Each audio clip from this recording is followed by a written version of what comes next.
A bullet ripped past the senator's head. Screams echoed across Boston Common. But as FBI agent Miles Rayner pinned the senator to the ground, he saw something that shattered him. The shooter wasn't a stranger. It was the senator's most trusted deputy. The shot rang out just as the senator raised his hand. Agent Miles Rayner had been scanning the Boston Common crowd like a hawk for 20 minutes. Positioned just to the left of the stage, his eyes locked onto movement from a nearby rooftop. Too fast, too sharp. Then came the crack of the rifle. The air split. Time slowed. Senator Tom Garrison didn't hear the bullet. He felt it. Hot wind passed his cheek, a jolt of pure terror. His microphone shattered in a burst of sparks. Gasps turned to screams. Dozens of people scattered, tripping over one another, ducking behind food carts, statues, benches. Miles lunged. He slammed into Garrison, forcing him down behind the marble podium.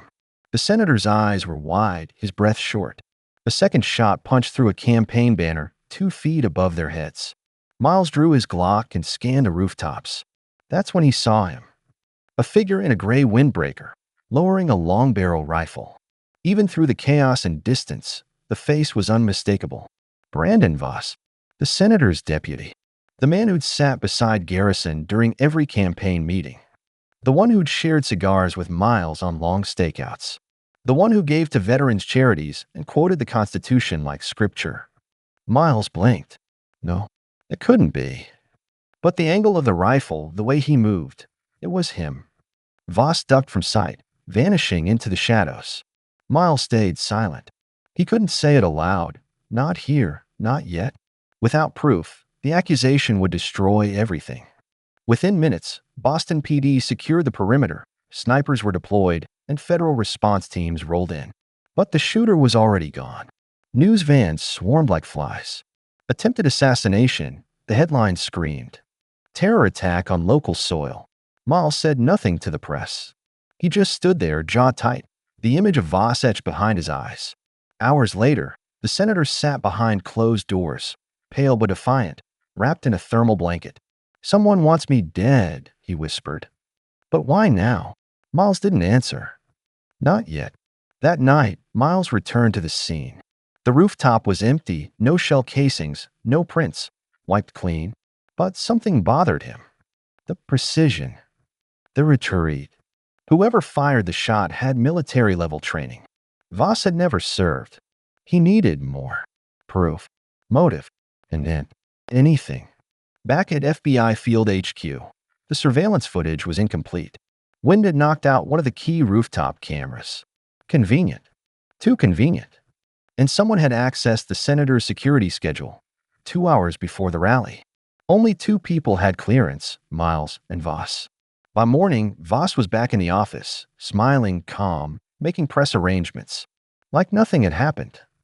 Miles watched him from across the room, heart pounding.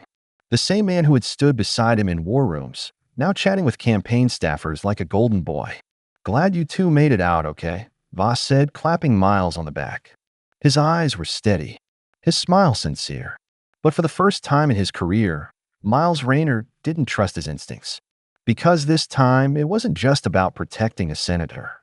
This time, it was about exposing a ghost hiding behind a familiar face. And he knew, asterisk, asterisk, whatever was coming next, it was bigger than a single bullet, asterisk, asterisk. The room smelled like fresh coffee and disinfectant. Miles Rayner stood in the doorway of the senator's office, his knuckles tight around a report folder in his hand.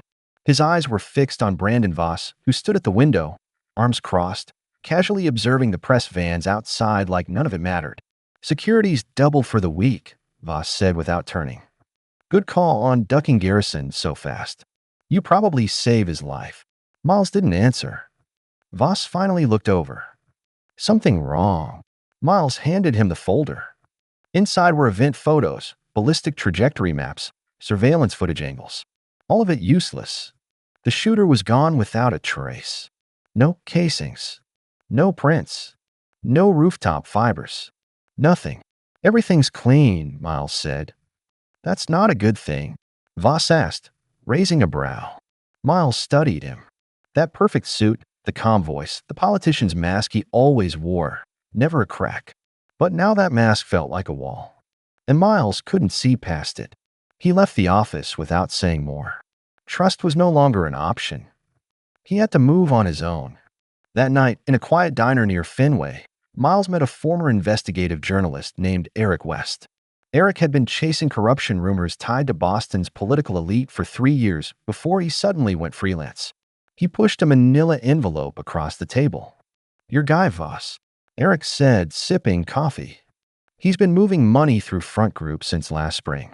Lobbyists, shell companies, 2 tech contractors, clean on the outside, but dig deeper and the numbers don't match." Miles flipped through the pages. Invoices, bank statements, anonymous transfers to a security firm in South America. "That's enough to raise flags," Eric said, "but not enough to bring him in. You need a smoking gun. Or a body." Miles stared at the paperwork. Why would he try to kill the senator? Eric shook his head. Power changes people. Or maybe he was never who you thought he was. As they left the diner, Miles' phone buzzed. Unknown number. He answered. A robotic voice played. Phase 1 failed. Phase 2 begins. The agent won't interfere. Then a soft beep, and the line died. Miles stood still, his breath frozen in his chest. Whoever sent that knew his position in the protection detail. Knew about the failure. And they weren't worried. At 2:47 a.m., back at his apartment, Miles pored over the voice recording, running audio analysis software. Hidden in the transmission was a text packet, binary code. It translated into a string of characters. One of them was his FBI ID. Another was a photograph. He stared at the image, pulse rising. It was a still from earlier that morning, him in the senator's hallway speaking to a staffer. The sniper's red dot hovered faintly on his shoulder. Miles dropped the phone. Someone had him in their sights. By sunrise, he returned to FBI HQ. He filed nothing, spoke to no one, just scanned access logs, reviewed surveillance records, and traced every possible breach in protocol. Only one other badge had swiped into the senator's private floor within the last 24 hours. Brandon Voss. But Voss wasn't hiding. He was everywhere. Press conferences, donor calls, sitting in meetings, walking freely through corridors with a smile like he owned the place. Miles passed him in the main hall. Voss nodded. "Morning, agent." Miles didn't return it. He just watched him disappear into the elevator. There was no more doubt. The man who had once called him brother had now made him a target. And whatever phase 2 was, it had already begun. Miles Rayner waited until nearly 2 a.m. before entering Brandon Voss's apartment. The building's security system was average, enough to keep out journalists or protesters, but not someone trained in federal tactical entry. Miles bypassed the hallway camera, jimmied the lock with a magnetic card swipe, and slipped inside without a sound. The apartment was sharp, minimal, too clean. Nothing on the counters, not even coffee cups in the sink. Voss had always been neat, but this was sterile. Controlled. Miles moved straight to the office. A password-protected laptop blinked to life. He inserted a thumb drive with an FBI-grade intrusion tool off the books. It cracked the encryption in under 2 minutes. Files loaded slowly, documents, maps, security schematics. One folder made his pulse stop cold. May 10th, Charlestown Waterfront, Car 3. That was the date of the senator's upcoming press event. Car 3 was Garrison's vehicle. Inside the folder were satellite images of the venue, blueprints, and a breakdown of the motorcade timing. But the most disturbing item wasn't a map. It was a shopping list. Ammonium nitrate, pressure containers, steel ball bearings, cell phone igniter. Miles closed the laptop and scanned the room. No bombs here. No devices. But under the bed, tucked behind a row of shoe boxes, he found a hidden compartment. Inside, burner phones. 4 of them. He bagged 2. He was about to leave when his own phone buzzed, an internal alert from FBI Field HQ. He was being flagged for an unauthorized surveillance attempt. Someone knew. He backed out the way he came, heart pounding, and returned to his car just as headlights flared behind him. A black SUV turned into the lot, windows tinted deep. He ducked low as the SUV slowed, paused, then drove past without stopping. Back in his apartment, he connected the burner phone to a scrambler and powered it on. One text appeared instantly. He's digging too fast. If Rayner breathes, the plan cracks. The message was time-stamped only minutes before his visit. They were watching him in real time. By dawn, Miles went to his superior at the Boston field office, Deputy Director Carl Keating. He laid out everything: the assassination attempt, the burner phones, the files. He even said the words he hadn't dared before. "I believe Brandon Voss is planning to kill Senator Garrison at the Charlestown event." Keating listened without interrupting, arms folded, jaw rigid. Then he exhaled slowly. "I need you to stand down, Agent." Miles froze. "Excuse me?" Brandon Voss is part of an active, deep-tier federal operation. He's protected under clearance levels you don't have access to. He tried to kill the senator. That's unconfirmed. I saw him with a rifle. Do you have proof? Miles didn't answer. Keating leaned forward. "I'm ordering you off the case. Effective immediately." He left the office with blood ringing in his ears. Voss wasn't just a rogue operator. He was insulated. And if the FBI brass wouldn't stop him, someone had to. He called Eric West again. "I need to know who Voss is meeting," Miles said. "I need to know where the money's going." An hour later, Eric sent a single frame from a security feed, grainy but clear. Voss, in a warehouse, shaking hands with a man whose face Miles instantly recognized. General Tejada of the Venezuelan Internal Security Bureau, a known enemy of U.S. interests. Voss wasn't working for internal power. He was selling American access to a hostile nation. The senator's death wasn't a political move. It was the start of something far worse. Senator Tom Garrison hadn't slept in 2 nights. He stared out the floor-to-ceiling windows of his Beacon Hill office, watching dawn crawl over the Charles River. The press had quieted, but the whispers hadn't. His political team urged him to cancel the Charlestown appearance, move everything virtual. He refused. Miles Rayner stepped inside without knocking. "We need to talk," he said quietly. The senator turned, eyes sunken. "You've got more bad news, don't you?" Miles locked the door behind him. "It's about Voss. I know you trust him, but he's not who you think." "I already know," Garrison said. Miles froze. "I've suspected for months," the senator continued, voice hoarse. "The calls he took in the hallway. The vague answers. The way he started pushing staff out, replacing them with people I didn't know. At first, I thought it was ambition. But now," he reached into a drawer and pulled out a printed email, scrubbed, untraceable, but chilling in its precision. "Charlestown equals transfer complete. New leadership begins." "He's staging a political takeover," Garrison said. "But not for office. For leverage. Control." Miles stepped closer. "It's bigger than politics. He's meeting with foreign agents. Venezuela, maybe more. This isn't just about removing you. It's about installing someone they can control." The room filled with a cold silence. Finally, the senator nodded. "Then we fight." They didn't go to the FBI. Not yet. Too many unknowns. Voss had clearance, backers, protection.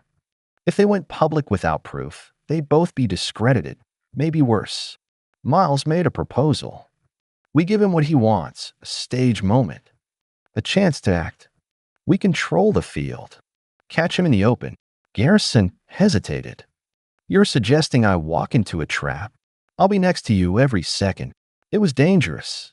But if Voss was preparing a false flag attack at the Charlestown event, it could be the only opportunity to expose him. That night, they quietly restructured the security plan. Garrison's car was swapped. The rally was rescheduled 2 hours earlier without public notice. Miles embedded a covert FBI team in the buildings surrounding the waterfront, handpicked agents he trusted personally. No digital comms. No wide broadcast. Total silence. At 7:40 a.m., the senators stepped onto the platform at the edge of the harbor. A thin crowd had gathered. Early press, aides, camera crews. Miles scanned everything. Voss appeared from the west side, flanked by 2 men in suits. He moved smoothly, smiling, carrying a tablet under one arm, earpiece in. Then Miles saw it. Tucked beneath the tablet, ***, a remote trigger device, ***. He whispered into his mic, "Target has the switch." Visual confirmed. The team waited. Miles moved closer to the senator, keeping his voice low. "He's here. We're almost there." Then Voss's eyes met his. No smile now, just a cold stare that lasted too long. He reached down, touched the device. Miles's heart stopped. The bomb was supposed to be in car 3, but they had moved the senator. There was nothing in that car, unless... He turned sharply, spotting a city maintenance van parked just outside the crowd barrier. No plates, no logo. Wrong color for city fleet. He sprinted. "Everyone down," he yelled. The crowd screamed as agents surged. Voss lunged toward the van, drawing a concealed pistol from his jacket. Miles intercepted him mid-stride. They hit the pavement hard, gun flying from Voss's grip, skidding into the gutter. The remote cracked on impact. Voss fought hard, silent, brutal, no hesitation, like a man who trained for this exact outcome. Miles slammed his fist into his jaw, pinning him. "You're done." Voss stared up, breathing hard, voice low and bitter. "You think this ends with me?" A team rushed in and dragged Voss to his feet. But Miles knew this wasn't the final act. This was only the fracture point. And someone bigger was still pulling strings from the dark. Brandon Voss sat cuffed to a steel bench inside an off-site federal holding facility. His face was bruised, but his expression was calm, too calm. Across the table, Miles Rayner studied him. No chains could capture what Voss had become. The man wasn't afraid of prison. He hadn't lost yet. "You know what comes next," Miles said. Voss gave a quiet smile. "I was never trying to win. I was trying to start something." Agents outside the room monitored the feed, whispering quietly. The FBI director had been briefed. The media had received a controlled version of the story, an internal security threat thwarted by brave agents. No mention of foreign ties. No whispers of treason. Not yet. But Miles knew the truth ran deeper. Later that night, he stood on the roof of FBI Field Office 5, overlooking the glowing city skyline. The senator had survived. The press would praise the heroism. The Bureau would cover its cracks. But Miles couldn't shake the words Voss had left him with. This wasn't about Garrison. It was about the machine. Before dawn, Miles met with Eric West again. The journalist slid a black folder across the diner table.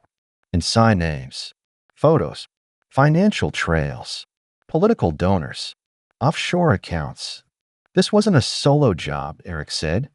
Voss was just the entry point. He tapped one name at the top of the list. It belonged to a high-ranking intelligence official, someone within the United States government, Miles closed the folder slowly.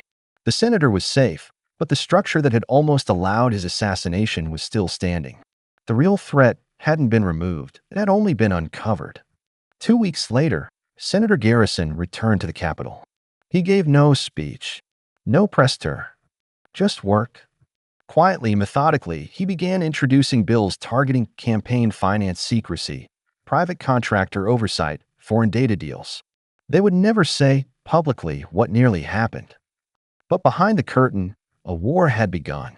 Miles was reassigned, promotion by title, but really, it was a move to distance him.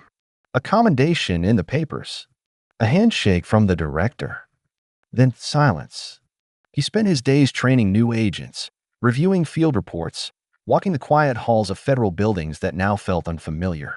Until one envelope changed everything. No return address. Just a thumb drive. He plugged it in inside a sealed cleanroom terminal. One folder. One video file.